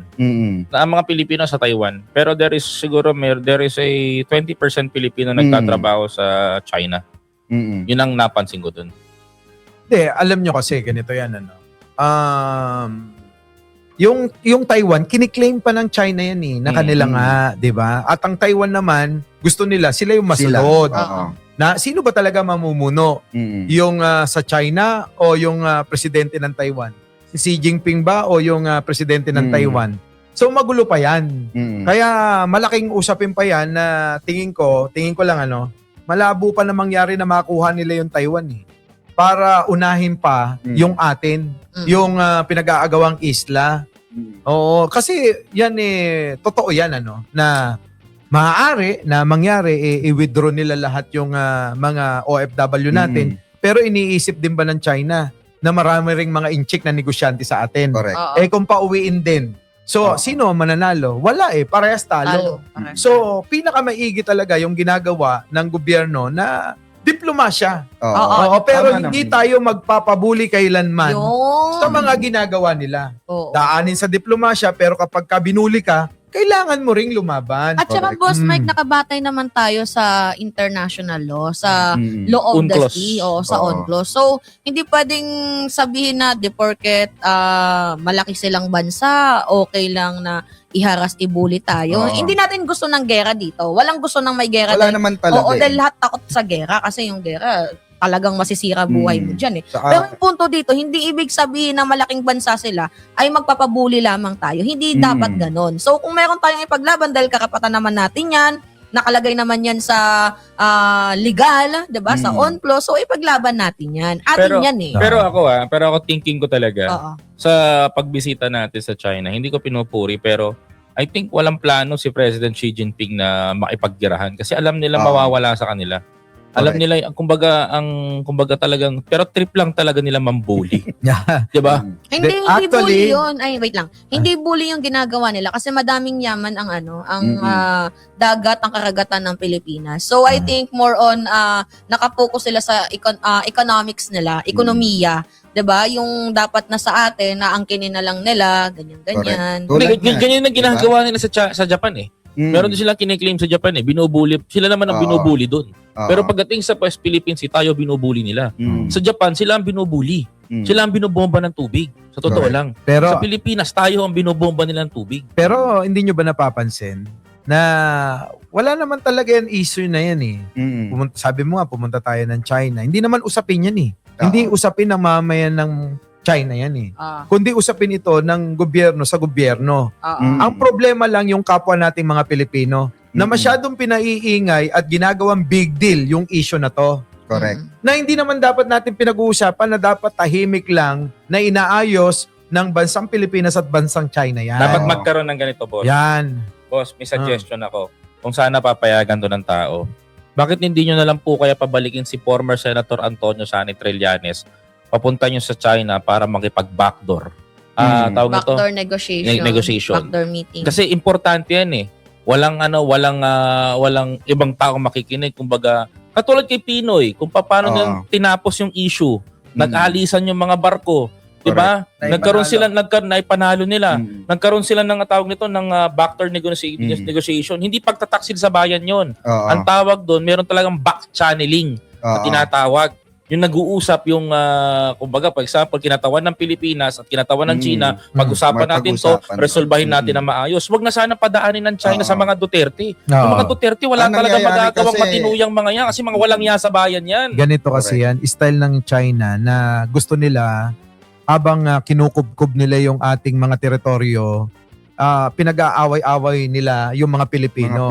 Dahil alam nila na uto-uto itong kulto ni Duterte, ginagamit nila para sa gobyerno. Patikusin nyo ang gobyerno, ipagtanggol nyo kami, eto bayad ko. Ganun lang naman yan eh. Correct. Pero ang sa akin lang, Boss Mike, kasi sa akin, hindi naman sa kumbaga, sa lahat kasi na nakikita ko, yung itong mga Duterte, kapag nakialam dito sa usapin ng China, talagang umiinit yung Kumbaga umiingay. Pero kung talagang gustong resolbahin ng China yung problema sa West Philippine Sea, ito at itong kiniklaim nila, pag-usapan natin, back channeling tayo. Paano nga Diba? Gusto nga nila ipamigay na lang natin dahil tubig man lang daw yan. Papel lang naman. Papel lang yan. Hindi para sa akin, hindi yan basta papel, hindi yan basta tubig. Yan ay yaman ng Pilipinas, Correct. pag-aari ng Pilipinas, no matter what happen, yung Pag-asa, yung KIG ay pag-aari natin. Hindi yan sa China. Hindi lang basta Senator napunta Marcoleta. sa atin yan. Merong history na umahawak. Yan. Na kumukup-kup yan. Sa history. Diba? Puntahan natin yung history. Sige, sa mga boss. hindi nakakaalam, baka hindi nyo rin alam. Marami ng mga nagbuwis ng buhay dyan mismo sa Kalayaan Island Group. Bakit? Mula pa noon sa mga ninuno natin, binabantayan na yan. Binabantayan na talaga. Na dyan, sabi nga ni Tariela, wala pang cellphone, walang kahit na anong komunikasyon maliban dun sa walkie-talkie. Radyo. Na minsan, wala pa signal. Wala pang signal. So, isipin mo kung gaano kalungkot yon na nandoon lang kayo sa isla. Binabantayan nyo lang. Binabantayan nyo lang na yung iba nasiraan na ng ulo dahil sa kalungkutan. Yung iba talagang pinagtiyagaan nila at ngayon nandiyan na inilaban. Nagkaroon na ng munisipyo at naging parte na ng Pilipinas. ng Palawan at parte na rin ng Pilipinas. Ngayon po mo pa ba isusuko? Isipin nyo, Kaya ngayon nga nyo pa ba isusuko Kaya yun? nga eh. Kaya ngayon, ang tanong kay Marcoleta, ano ba talaga ang totoo, Marcoleta? Oo. Binenta mo na ba kami? Ikaw ba ay tagapagsalita ng China? Kasi nung nakaraan, meron kang ipinost na kasama mo sila. Oo. Nakipag-meeting ka. Nakipag-meeting, di ba? Party ba yan ng usapan ninyo? Ako'y nagtatanong lang. Oo. Party yan ba ng usapan ninyo na ipagtanggol mo sila? Ikaw ba yung makabagong makapili na dati ang nakasuot sa ulo ay bayong, ngayon piluka na? Di ba? Yun man eh. Major question doon. Baka dapat, baka Di dito ba? baka ito na yung pagkakataon na ibalik natin kasi sabi nila si Trillanes daw nagbenta ng West Oo, Philippine Sea. Baka di naman ba? kayo Baka ho ang naman, nagbebenta di ba? Alam mo, ng ating katubigan. alam mo, Nagtatanong lang kami. alam mo yung pagbebenta ni Trillanes, yun yung tinatawag na guni-guni. Oo. Kung meron mang tawagin na guni-guni si Marcoleta, yung naratibo na si Trillanes ang nagbenta. Oo. Bakit kamo? Bakit nung panahon nila Trillanes na ipanalo natin Naipanalo. yung laban sa Sa UNCLOS? arbitral tribunal. Di ba? Oo. Di ba? Naipanalo natin nung panahon ni late President Kaya nga. Pinoy May sa award na sa arbitral atin yan tribunal eh, di ba? yung Kaya- laban dyan. Kaya Oy, nga umalis actually, sila eh. Actually, mga minamahal, yung backdoor channel negotiation na ginawa ni Trillanes, hindi po yun pagtataksil. Yun po ay pag-aayos ng dalawang bansa na hindi na po maayos ng Department of Foreign Affairs. So, kahit pa umabot ng 100 travels yan, si Trillanes doon, okay lang yun as long as nagkakaroon ng magandang usapan ang dalawang bansa para maging mapayapa. So, hindi ibig sabihin ng backdoor channel negotiation is benenta mo na. Dahil kung benenta, dapat may base na sila dyan. Kung benenta, ano ba ang kakayahan ni Trillanes na magbenta ng Kaya nga. ng lupa ng Pilipinas?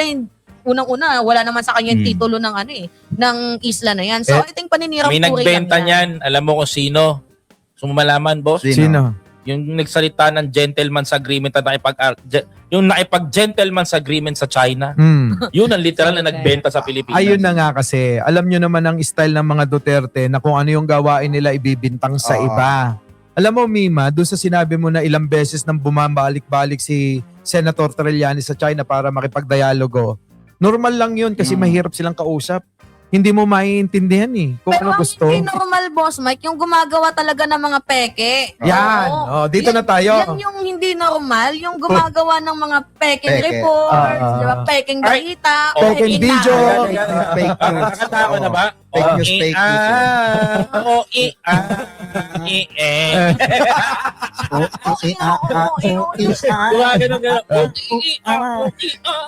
Oy guys, oy by the way nalulungkot nga po pala ako dito sa ating NBI director na si Angelito Magno na siya po ay medyo Nagbabay. nagbabay At napalitan na ni Melvin na Matibag. medyo nalulungkot kami sir, malambot mo kasi Oo.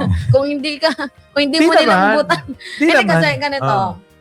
Sir, 'di ba na-meet ka na namin? Oo, NBI director. Naging mabait ka naman sa amin at nagpapasalamat kami doon. Pero hindi sapat yung pagiging mabait kung ikaw ay malambot. Kailangan ka ng gobyerno.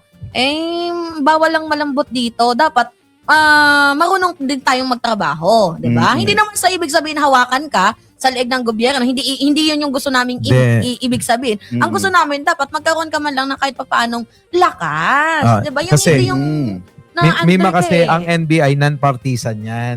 In fairness naman doon kaya Angelito Magno, NBI, former NBI director, talaga namang mabait at talaga namang maasikaso. Ngayon, to the point na pati si Bingo tinasikaso niya, 'di ba? ayan, yan kasi ang iniisip mo Hindi pa nga natin alam kung anong totoo. Pero siguro dahil ang Pangulong Bongbong Marcos ay may kanyang sariling dahilan kung bakit siya pinalitan, iwan na natin doon. Oo. Puntahan na lang natin si Bingot, yung best friend ni Mima. 'Di ba? Best friend ni Mima yan 'di ba? Nawa, mga ilong mo. Mga minamahal. Bigla-bigla ba namang sasabihin, ay hindi kasi for clout lang for engagement. See, nakikita nyo mga minamahal kung paano magtrabaho ang mga DDS. Nakita nila na kahit alam nilang peke, siya na din na mismo nagsabi Yan ng na mo yung palatandaan. Siya na mismo nagsabi ng peke yung report, pero pinost niya pa din. Sa anong dahilan? Engagement. For clout. Ngorek. Ne. Ngorek. tandaan ninyo, sobrang layo ng mga DDS, content creator, or mga vloggers ni Correct. Vice President Sara Duterte dito po sa amin. Kasi sa amin, katotohanan ang nangingibabaw. Yeah. Alang. Tama. Malalang ka eh. Malalang ka. Umumos kita. Pero eto kasi, ang maganda rito, na pinakita sa taong bayan kung ano ba talaga yung kanilang lakad at kalakaran Oo. sa kanilang kampo. Napaamin peke yung report napaamin Ayun na nga, pupunta na tayo doon. Biruin mo, bandang dulo, nilaglag niya yung dalawang kalbo. Sino yun? Si Jay Sonsa. Si Jason At sa saka si yung- Celis. Si Celes. Celis. Tapos siya, tatlong kalbo na sila. 'Di ba? Ang sabi niya, kasalanan na itong dalawa, sila yung naglabas niyan eh. Ganon? Bakit mo tinira yung kapwa mo? Kakampi mo yan. Ito. Tingnan nyo, in fairness sa mga minamahal, Mm. sila lang din mismo nagbabanatan, no? Oo. May Maharlika versus, di ba? Banat bay. Banat Bay, tapos si Joey hindi naliligo, tapos si, di ba? Si Kati Binag. Bully, ay, Binag. Kala ko Buni eh. Di ba? Tapos tingnan ninyo ngayon si Ngungi, tapos yung dalawang kalbo. Si Jay Di ba? Hindi Sonsa. sila nagkakaroon ng magandang Yun nga yung pagkakaisa. Samantalang tayo, kung meron man tayong personal na issue, sa atin lang yan eh. Pero yung yung pagsuporta, di ba, talagang tuloy-tuloy tayo. Hindi natin nilalabas yung mga samaan ng loob natin. Di ba? Saka usapang Alam mo, nakakatawa sila. Oo. So nakikita natin, for example, ano ang mapapala ng taong bayan sa pakikinig sa fake news? Papalakpakan niyo pa ba yan? Ito, aminado. Dahil sa dalawang kalbo, na si Jason sa at si Celes. O nangyaring yun, ginagaya kuno nito ni Ngungi. Kaya nga dapat Diba? maparusahan din yan eh. Hindi naman di porket na kunyari ako yung nagpakalat ng peking medical report na yon. Tapos, shinare mo, nagkaroon ng madaming hits, madaming likes siya sa'yo. So, hindi naman pwede na dapat ako lang yung mapanagot doon. Dapat ikaw din na nag-share kasi... Hindi, yung pinag-ugatan. Tapos yung nag-share din, di ba, na nakakuha ng madaming engagement, dapat mapanagot din yun eh. Kasi isa ka sa naging cause ng fake news. Correct. Kahit alam mo na, inamin mo na eh, na chat GPT mo na hindi Oo. birthday ni President yon, hindi si PBBM yun. Pero the way na shinare mo, nandoon pa din yung motives. Kasi sa totoo lang, nakuha ng mga DDS yung target nila eh, na mangyari. Yung asarin yung taong bayan, asarin yung presidente. Tapos sasabihin, Boss Mike, Diba? biglaban naman niyang sinabi, ay, alam naman kasi na mga tao na nagjo-joke ako. Sa tingin mo, joke yung pagpapakalat ng fake news? Ano kasi Sara Duterte, after magbanta, sasabihin, hindi, joke lang yun. Parang Diba? tatay nila na nasa dahig na gumaganon-ganon na. Sabi, biro ko lang man yun. Diba? Hindi man totoo yun. Joke ko lang yun. Bakit nila kinakagat? After all, nasabihin mo na papatay ka, uutusan mo yung PNP Hindi kasi na dyan kasi magaling yung ubusin yung mga- dyan magaling mga minamahal yung DDS na after nilang magpakalat ng fake news, after nilang magpakalat ng fake narrative, kapag sila ay nasuplong na, kapag sila ay medyo nagitgit na, sasabihin nila na, ay, joke ka lang pala yun. Ay, hindi pala yung totoo. Sorry kasi ganito, ganyan. Walang ganun, walang bawian eh. Tandun ka na, sinulong mo na yun eh. Panindigan mo na lang yan. Kaya may Kumalma. sasabihin si tatay sa mga anak Kumalma, na, "Go, tay." kumalma kayo dyan sa Pilipinas. Ikaw, Pekwa, mo kong masabi-sabi nanginginig dito, ha? Kaya ako nakabaliktad ang ulo ko kasi malamig. Kaya pala. Yung issue ng mga hindot na tao ni Inday, labas mo ako doon. Ha? Sige, Labas tay. mo ako doon. Ang inaantay ko, yung dalawa mapunta dito sa Netherlands. Ayun. Yun naman Kaya pala. mag-fake news man yan. Aloko man sila. Ay, mga kapatid, pare-parehas ni Inday. Mga hindi na nagsabi, totoo fake news. Ayan Hindi, totoo, no? Speaking of Bato and Bongo, yan mga yan may mga sinabi nung mga sinauna. Correct. Oo. Ang sabi ni Bongo, kapag nakulong daw yung si Tatay Digong niya, magpapakulong din daw siya. Sasamahan niya. Ganon din si Bato. Sabi ni Bato, kung nasaan man daw si Digong, sasamahan niya para alagaan niya. Bakit, Boss Mike, parang nag-iba na ata yung kompas? Yung dating sinasabi nilang, tatay, kahit anong mangyari, no matter what, sasamahan ka namin dahil alam namin na tama yung pamamalakad mo. Pero bakit ngayon, ay, hindi ako kasama dyan. Si Digong lang naman yung may gusto niyan. Siya yung nagpatupad ng war on drugs. Assistant lang naman ako. Ba't nag-iba, Boss Mike? Ganun talaga. Maniwala kayo sa mga hinayopak na yan. Sabi ni Go, magsunod man sa dito sa akin. Nagsabi sa media, si Bato, naglakaw, nag-istorya na magbakasyon, tapos hinuli ako. Nandito na ako sa Netherlands, di pa sila pumunta, di nila ako mabisita. Tingnan mo ang nangyari. Sabi ko, tinawagan ko si Sane, putang ina, pauwiin mo sila dito kasama ko.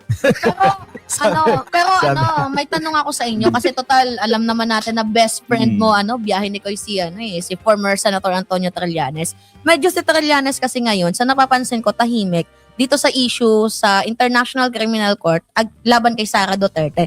Napag-isip-isipan ko baka siya na ba ang susunod? Sino? Si Sara kasi 'di ba hindi siya nailagay doon sa line co-perpetrator 'Di ba samantalang si Sara Duterte Gusto mo yung malaman queen. yung totoo. Samantalang si Sara Duterte yung queen ng Oplan Tokhang na inireveal noon ni Arturo Las Cañas, ni Edgar Matobato pero wala siya doon sa love letter ng International Criminal Court. Ngayon ito yung gusto kong malaman. Ano ba yung balita kay Sara Duterte? Ano ba? Siya ba yung pinaka last? Gusto mo malaman? Oo. Yung binulong sa akin. Ano? Magkakaalaman na ba? Ay, bubulong ko na dito. Ano? Ano yun? Ayun. Uso Bakit talaga nagbubulungan? bulungan. No? Bakit nagbubulungan? Oy, may narinig ako, may pulis na daw. Sabi, ganito. Yung yung dalawa, hindi ko na babanggitin kung ano yung dalawa, no? Yung dalawa, doon yung lilitisin. Pero yung iba na mga kasama na natitira, dito daw lilitisin. Medyo, ito nga, paumanhin. Bala na kayo kung sino doon. Paumanhin. Ang dami naman nun. Wait lang, paumanhin na. Dito sa nangyaring statement ni Bam Aquino versus former Senator Antonio Trillanes. Sir Bam, syempre naghirap din naman si former Senator Antonio Trillanes dyan. Siyam na taon niya yung nilaban, siyam na taon niyang inalagaan yung mga testigo. Na hindi mo naman sinamahan. Na hindi mo sinamahan. Tapos ngayon, bigla-bigla kang mag-i-insist na dapat dito na lang sila i-trial sa Pilipinas, dito sila litisin. Ideally, meron siyang sinabi na ideally. Pero perfect ba yung judicial system ng bansang Pilipinas para dito sila litisin? Lalo pa tingnan ninyo, for example, kay Senator Robin Hood Padilla, sasabihin niya na, hindi ko iboboto na impeach itong si Sara Duterte. Partida, wala pa nga siyang nababasang article of impeachment. So, kung perfect or ideal yung judicial system ng bansang Pilipinas, maybe we can go na sabihin na lang natin na dito na lang litisin. Pero hindi talaga ideal Yung realistic dito, mayroong kampi-kampihan, mayroon kaming mga loyal kay ganito, ganyan. So ideally, hindi dapat dito litisin yung mga taong yan. Sa madaling salita, hindi talaga makakakuha ng tamang hustisya itong lahat ng biktima. Gawa nga ng maraming mga kaalyado pa ang kulto ni Duterte na nandiyan dyan mga nakaupo. Lalo maging na sa mga korte, sabihin na natin lahat, sa mga judicial natin, maaari na ma-impluwensyahan. At yun ang iniiwasan ng mga biktima, kaya nila dinala sa ICC yung laban. Kasi mga minamahal, yung International Criminal Court, yan po yung last court resort. So kaya tayo humingi ng tulong kasi hindi nga ideally perfect yung judicial system natin dito. Hindi na balanse. Kaya nga tayo humingi ng tulong doon. Kasi yun na nga yung last court resort.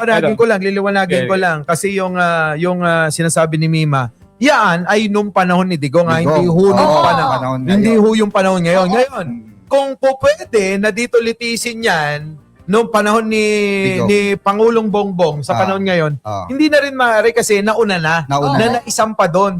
Hindi na po pwedeng kunin doon at ibalik pa rito.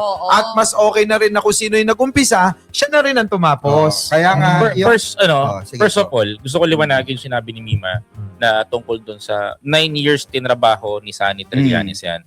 Alam mo, hindi lang naman si Sani ang nagtrabaho. Yung mga tao na nasa likod niya na hindi naman kilala na simbahan, ordinaryong Pilipino. Kasi kaya talaga ginawa ni Sani Trillanes yung makakaya niya upang makulong itong si Digong. Hinabol niya talaga kasi gusto niyang panagutin sa mga ginawa niyang pagpatay. pag-uutos doon na yung itong extrajudicial killing. Ngayon, Koy, ano yung masasabi mo dito sa ginagawang pagbibida-bida ni Bam Aquino? Isa lang. Isa lang sasabihin sa inyo. Wala kang kwenta. Hindi. Sorry for words. Please pardon me. Hindi mo alam yung nanay, tatay, Nararamdaman. pamilya, Correct. nararamdaman ng mga to. At yung mga taong nawalan ng kinabukasang maganda.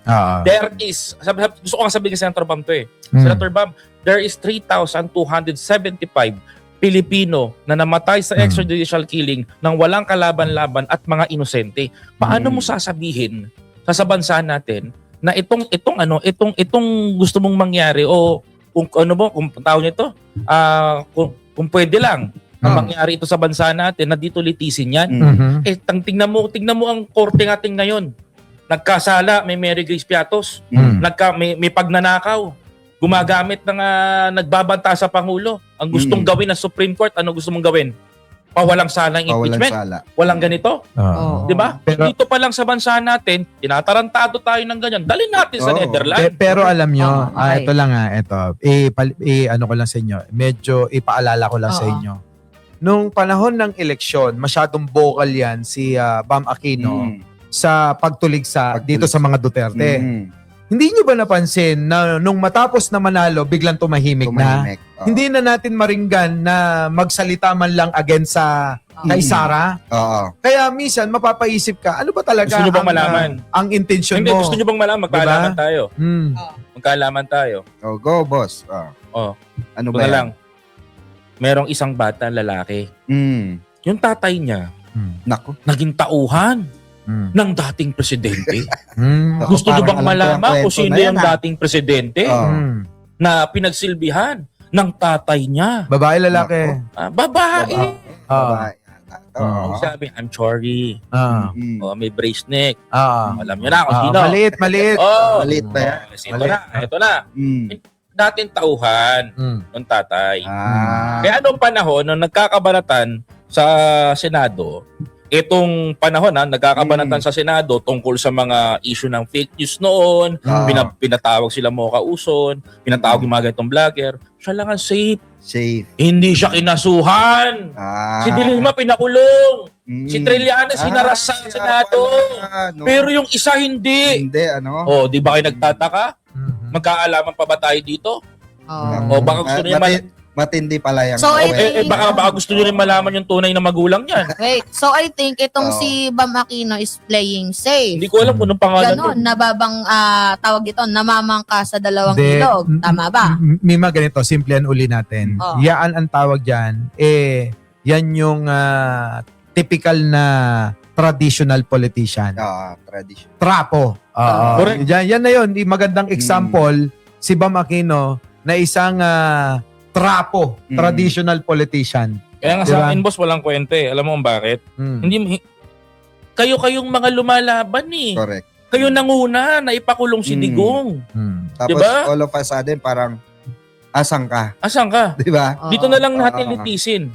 Pwede naman sana dito. Kaso nga lang ang tanong ko sa'yo, ayusin muna natin yung Korte Suprema natin. Di ba? Yung may sala nga sa pagnanakaw ng pera ng taong bayan, pinapawalang sala eh. Ito nga ang nakakapagtaka kasi na alam naman ni Bam na malabo na maibalik pa si Digong pero yung pa rin yung binabanggit niya. Di ba kayo nagtataka? At saka, by the way, Boss Mike, I remember last year, before election, nung tinanong siya tungkol sa impeachment, ang sabi niya, hindi naman issue sa tao ang impeachment, issue lamang siya ng mga politician, ng mga politiko. Like, mapapa-what the F ka. Anong issue ng mga politician? Yung pagnanakaw. Hindi ba yun issue? Yung pagtataksil sa bayan. Hindi ba yun issue? Senator Bam Aquino? Tingin ko lang mukhang merong tinitignan na hangarin. May hangarin si Bam Aquino. Medyo mataas, ano? Anong may hangarin, boss? 2020. Diretsahin na natin ang taong bayan. Diretsahin natin. Bata to ni Aling Maliit.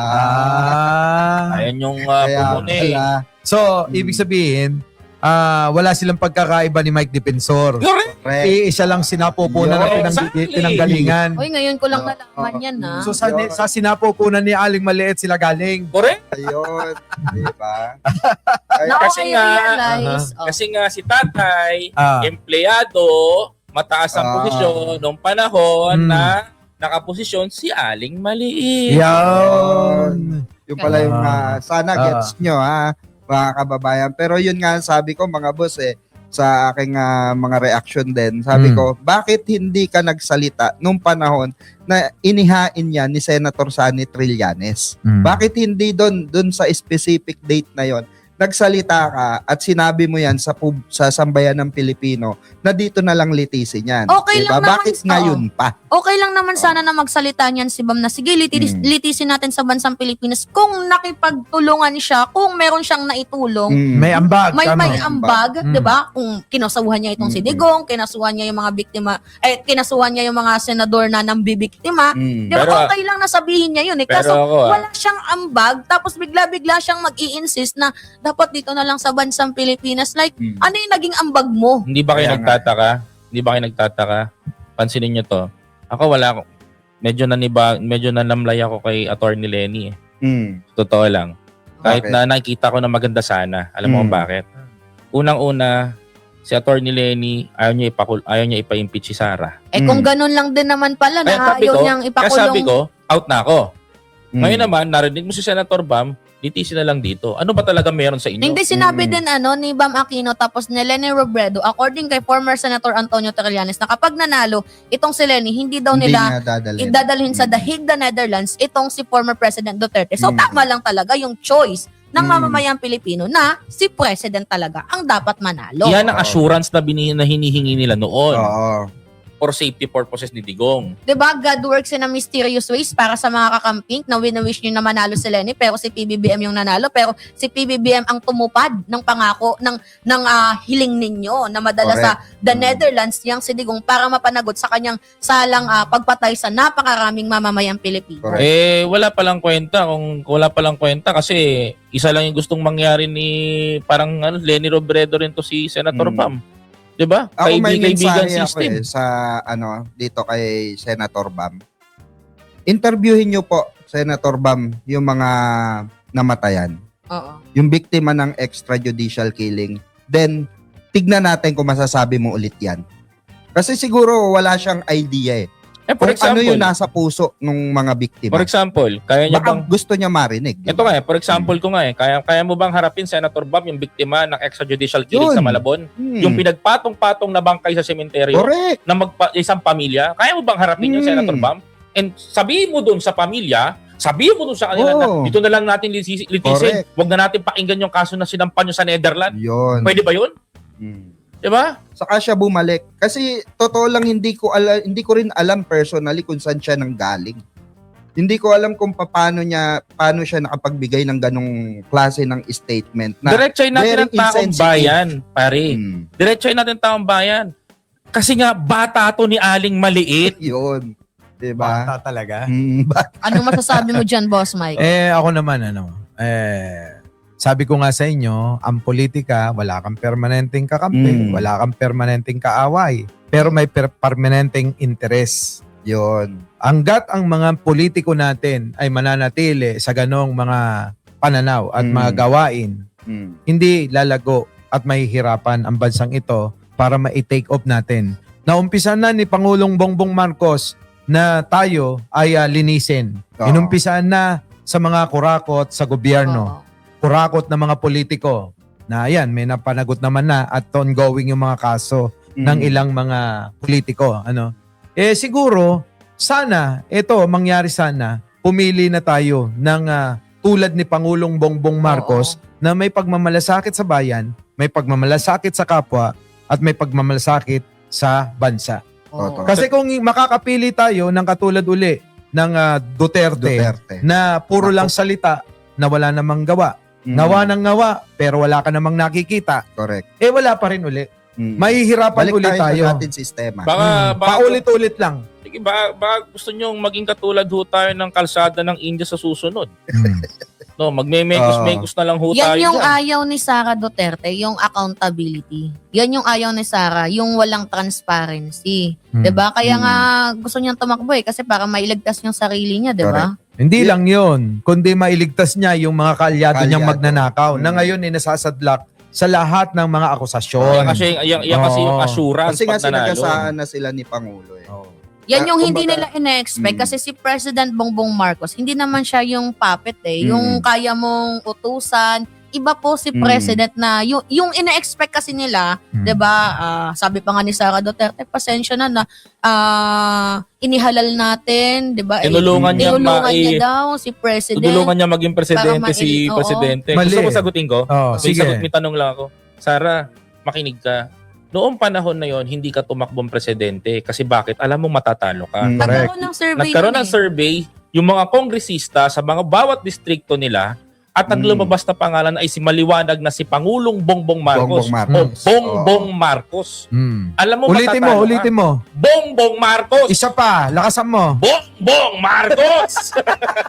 Okay, so kasama din natin, nandyan si Romel Ordones, Aspernito, Carl TV, Jocelyn Para, Michael Vinas, nandyan din si Lobela Tangarorang, Josephine Lee Agarpao, nandyan din si Leoncio Baguhin, Kenneth Cabinet, Ernesto Oribe, Olivia Sabado, Jilan Nib, nandyan din si Estrelita Sapanta, at Terby, L. Julian, Emily Basog, and hi to PJ Valsi. Okay, so mga kababayan ko, yan ating manakalap na mga balita ngayong araw. Kung nakaabot ka po sa portion na to, sana nakapag-like na ho tayo. Libre po ang mag-share. Libre din na mag-subscribe. Again, maraming salamat sa mga viewers na hindi nag-skip ng ating mga commercials. Thank you so much. At before natin tatapusin ang ating programa ngayong araw, sana sabayan nyo si Sir Ivan para sa ating live messaging prayer. Amang makapangyarihan sa lahat, lumapit po kami sa inyo ngayong araw na may pusong mapagkumbaba at puno ng pag-asa. Iniaalay namin sa inyo si Pangulong Ferdinand Marcos Jr. Patuloy ninyo po siyang gabayan sa bawat desisyon at hakbang na kanyang ginagawa para sa aming bansa. Bigyan ninyo siya ng malinaw na isipan, matatag na loob at pusong may malasakit sa bawat Pilipino. Ilayo ninyo siya sa kapahamakan, sa masamang balak ng iba at sa anumang panganib. Balutin ninyo siya ng inyong banal na proteksyon sa kanyang kalusugan, pamilya at buong administrasyon. Idinadalangin ko ito sa pangalan ng ating Panginoong Jesucristo. Amen. So maraming salamat mga kababayan, and I hope to see you again on my next video.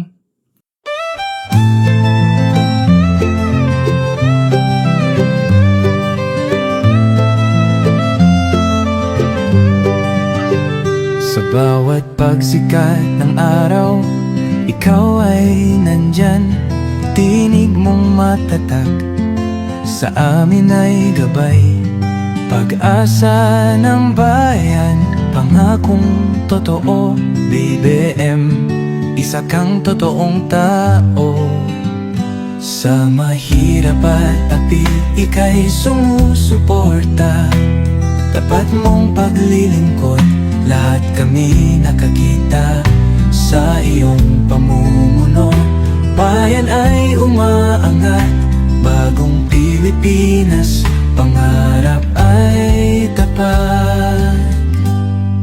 Ikaw ang aming BBM, Pangulong matapat. Sa puso ng masa, inaangat ating watawan. Sa hirap at ginhawa, ika'y kasama. Pilipinas ay papangon, dahil ikaw ang pag-asa.